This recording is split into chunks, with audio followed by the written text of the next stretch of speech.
ఏపీలో next CM ఎవరు రావాలనుకుంటున్నారు? జగన్ కావాలి. జగన్ కావాలి. జగన్ గారు రావాలి. ఎందుకని సార్? వాళ్ళు 94 అనుకొని మనకు అవసరం లేదు. సీట్లు కొనుక్కోమను, దమ్ముంటే సీట్లు కొనుక్కోమను.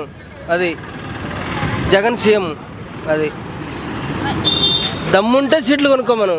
అసలు నువ్వెంత, నీ స్థాయి ఎంత జగన్ అని చెప్పి పవన్ కళ్యాణ్ గారు అడుగుతున్నారు. వాడెంతండి? బచ్చాగాడండి వాడు. బచ్చాగాడు. ఇక్కడ నిలబడి చూతా. గుంటూరులో ఉండా, మండి దగ్గర ఉండా. బచ్చాగాడు. ఇంకేమైనా కావాలా? సార్ ఇప్పుడు అంటున్నారు నెక్స్ట్ సీఎం గా జగన్ గారు గెలిస్తే మన రాష్ట్ర ప్రజలంతా బీహార్ కానీ పాకిస్తాన్ కానీ పారిపోవాలి. ఎవరికి అన్యాయం చేయాలా. కాకపోతే మనం 4 ఇళ్లలో ఉన్నాం, 4 కొడుకులు ఉండరు. ఎవరికి న్యాయం చేస్తాడా చెప్పులే. ఒక్కసారి అర్థం చేసుకోండి. అందరికి న్యాయం చేయలేంగా, ఎట్లా చేస్తాం? ఒకసారి కొద్దిగా ఆలోచించి నడవ. మనం బాబు గారు కనుక వచ్చిండనుకో జాబ్ వస్తుందని చెప్పి అంటున్నారు. అవసరం లేదండి. జాబులు బోబులు మాకు అవసరం లేదండి. మేము ఎట్నే బతికితే చాలు మాకు. అమ్మఒడి అంటే ఇస్తున్నారు, నానబుడ్డిలాగా లాక్కుంటున్నారు అని చెప్పంటున్నారు.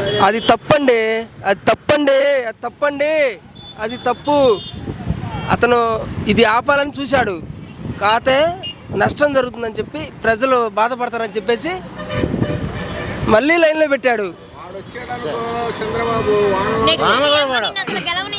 ఇంటికి వెళ్ళి కూర్చోవడమే జగన్ అని చెప్పి చంద్రబాబు గారు, నారా లోకేష్ గారు, పవన్ కళ్యాణ్ గారు అంటున్నారు. వాడు పెద్ద పప్పుగాడు అండి. పెప్పుగాడు తెలుసా? ప్యాకేజీ అది. వాళ్ళకి చరిత్ర లేదండి. ఏమండి, రాజశేఖర రెడ్డి కొడుకు జగన్మోహన్ రెడ్డి సింగిల్గా ఉంటాడు. ఒక సైకో రౌడీ మనల్ని పాలిస్తున్నందుకు మనం ఎంత రౌడీ అంటే ఒప్పుకోను. అది చాలా సింగిల్గా మంచిగా చేస్తాడు. అది మరి ఇప్పుడు చూడబోతుంటేనే పవన్ కళ్యాణ్ గారు, బాబు గారు పొద్దుతో వస్తున్నారు కదా, మరి జగన్ గారికి ఏమైనా ఎఫెక్ట్? ఎవడొచ్చినా సింగిల్గా అవుతాడు. జగన్ అంటే అట్టుంటది.